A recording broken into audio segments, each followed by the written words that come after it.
So in this problem we have two parallel paths 30 meters apart which run east-west through the woods.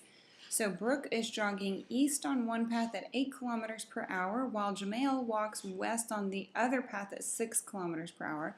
And if they pass each other at time t equals 0, how far apart are they 6 seconds later, and how fast is the distance between them changing at that moment?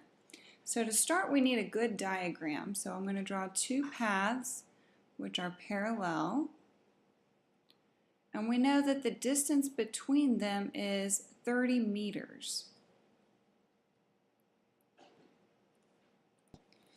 For this problem I'm going to convert everything to meters. Although we're given speeds in kilometers per hour, the answers that we're asked for are in meters per second. So I'm going to convert everything to meters and seconds. Okay, so they're 30 meters apart, and then we know that Brooke is going east, so they pass each other here. Then Brooke is going east like that, so there's Brooke. And Jamail is going west. Okay. Brooke is going at one speed, 8 kilometers per hour. Jamail is going at 6 kilometers per hour, and we'll need to convert both of those to meters per second. They have passed each other right here at t equals 0, and then they continue to go further apart. What we're asked to find in this problem is what is the distance between them and how fast is that distance changing? The distance between them is this distance right there. So we're trying to find how fast is that distance between them changing. I'm going to call that d for distance there. Make it a little bit easier to read here. I'm going to erase the 30 because it is a little bit in the way. So let's put d for distance there. I'll just put 30 over here since they're parallel. Okay, so first let's do some conversions. 8 kilometers per hour. To convert that to meters, I'm going to multiply by 1,000 meters over 1 kilometer. That's a kilometer. Then my kilometer units cancel. Then to go from hours to seconds, we need to multiply by 1 hour on top. And there are 60 minutes in every hour and 60 seconds in every minute, so there's 60 squared or 3,600 seconds per hour. So then my hours cancel, and I can actually reduce this a little bit, canceling those zeros there. So 8 kilometers per hour, let's use a calculator here, is the same as 8 times 10 divided by 36. Well, you know what, I don't want to round, so let's back up a little bit. It's this fraction, that's how many meters per second, 2.22 repeating. But let's reduce a little bit more here so we can get the exact value. So we have 8 times 10 over 36 meters per second. Reducing this, 8 goes into 36, or actually, let's take a 4 out of each of those. That would leave me with a 2. 36 divided by 4 is 9. And yep, that's going to be as much as I can reduce. So 20 over 9 meters per second. And next, we need to convert also this 6 kilometers per hour. So 6 kilometers per hour. As you can see, I don't need to write it out quite as much. I'm just going to multiply by 10 over 36, since that's the same thing, is equal to, and that'll give me meters per second here. Let's see, 6 divided by 36 is 1 over 6, so 10 over 6, which is 5/3 meters per second. Okay, now that we have made those conversions, we can work the problem. So we need a variable for each changing quantity that is important for this problem. So the goal is to find how fast is the distance between them changing. That is, how fast is this distance changing? So what we want to find in this problem is the rate of change of the distance d with respect to time. And what we know is the rate of change of this distance, which I'm going to call b, and this distance, which I'll just call j. We know those rates of change. So Brooke is going at, let's see, 8 kilometers per hour. So Brooke is going at 29ths meters per second. And B is increasing that distance there. So dB dt is equal to 29ths. I'll just leave the units off until the end. And we also know the rate of change of j. So dj dt is equal to positive 5/3 meters per second. Now we have the rate of change of b and j, and we want the rate of change of d. Well, we have to write an equation that can relate b, j, and d. The simplest way to write this equation is to draw in a triangle. So the triangle I'm going to focus on is this one right here. We have a big right triangle, if you abstract this a little bit. And notice that this distance from here to here is the same as this distance that Jamail has walked. That's j. And this leg of the triangle is 30. So we can use the Pythagorean theorem to set up an equation relating b, j, and d. So this leg squared is 30 squared, plus the length of this leg is actually j plus b. So that leg squared equals the hypotenuse squared, so d squared. I think I'll just leave it like this to go ahead and differentiate both sides with respect to time. So I'm going to take the derivative with respect to time of the left, and that will equal the derivative with respect to time t of the right side. So on the left, the derivative of 30 squared, that's a constant, so that's 0.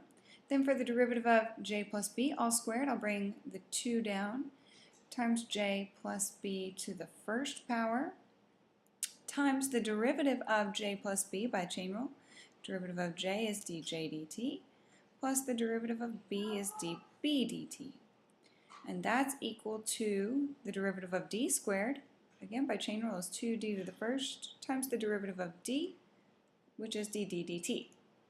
Now we can plug in the knowns and solve for the unknown. What we're trying to solve for is dd dt, which is here.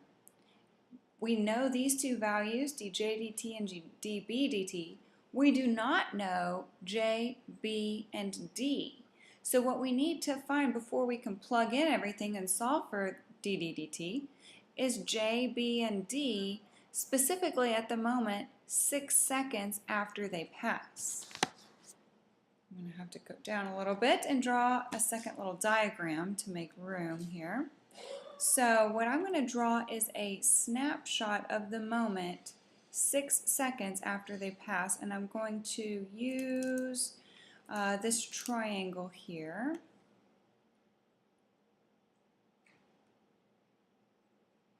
Okay, so this is the same picture here.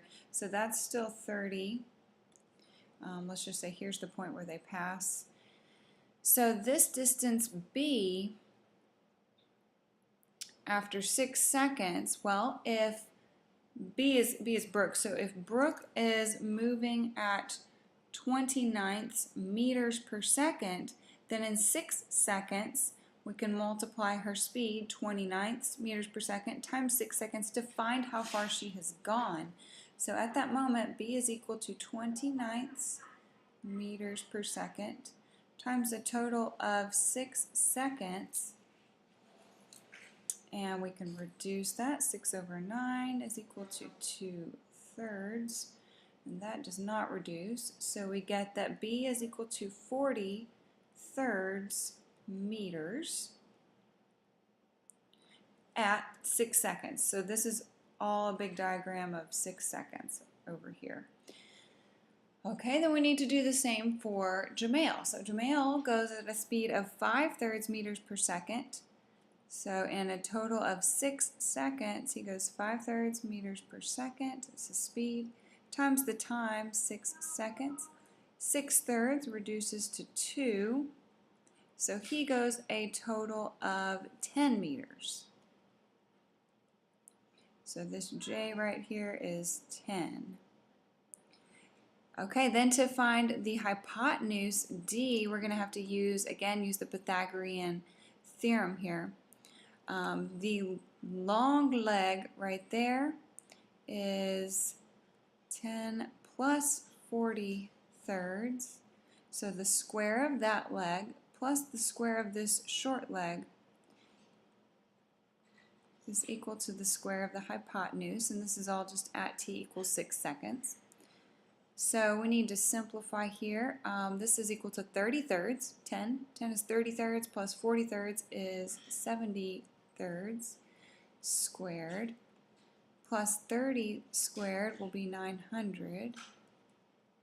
So D is going to equal the square root of this number, but let's simplify a little bit more. Oops. Simplify a little bit more here. There we go. So using the calculator here, let's see, we have 70 squared is 4,900, and that's going to be over 9. So 4,900 over 9 plus, now I'm going to go ahead and get a common denominator here. So I'm going to multiply my 900 times 9 as well. And write this number as 8,100 over 9.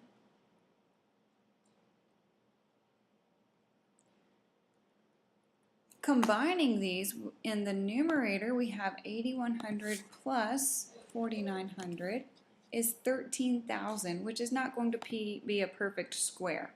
So I have the square root of 13,000 over 9. But 9 is a perfect square, so I can write this as 13,000 divided by the square root of 9 is 3. And now I can go plug in B, J, and D into this equation.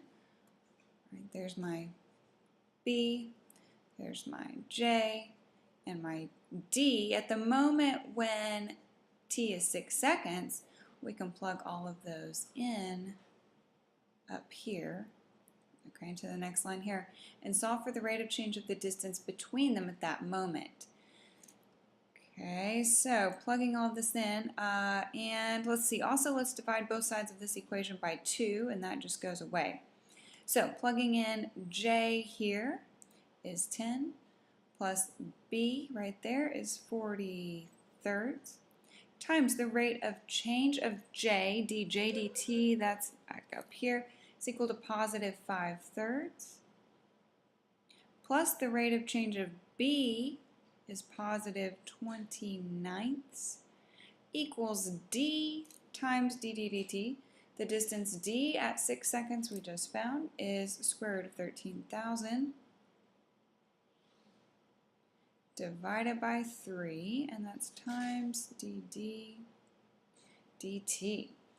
All right, now we just need to simplify a bit here. So my first fraction, if I add these numbers, I'm going to have, again, 70/3. Then times this fraction, let's go ahead and get a common denominator, which looks like it'll be a 9th. So if I multiply this fraction by 3 over 3, I'll have 15/9 plus 20/9. 15 plus 20 is 35/9. And I'm solving for dd dt, so let's go ahead and divide both sides by the square root of, or rather, actually, let's multiply both sides by this 3 and divide both sides by 13,000. So I'm going to multiply by the reciprocal of this fraction, in other words, to cancel it out on the right. So we get that dd dt, and this is at the moment when t is 6, of course, is, let's see, simplifying that 3, cancels with that 3, and let's see, don't see anything else that reduces. So I'm getting 70 times 35. Let's see what that is 2450 divided by the square root of 13,000.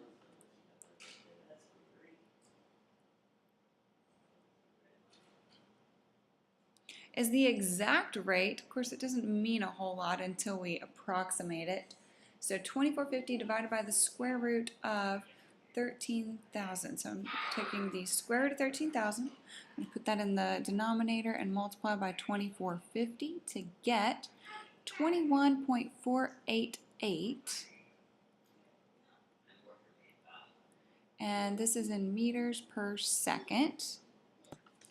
And I made a tiny error here because I left off that little 9. So actually, let's erase that. Let's divide it by 9. So we have that number divided by 9. Oops, no, that's not correct. Let's re-enter this. So 2450 over 9 times the square root of 13,000. So I'm going to do 2450 divided by 9. And put that in my memory, 272.222. And we're going to do 13,000. Take the square root and put it in the denominator and multiply by what's in my memory there to get 2.388 roughly meters per second. It was 2.388 meters per second. Now that's the rate at which the distance between them is changing. That actually is the distance between them at that moment, which if you approximate that number, I get square root of 13,000 divided by 3 to get 38.006 meters is the distance between them at that moment.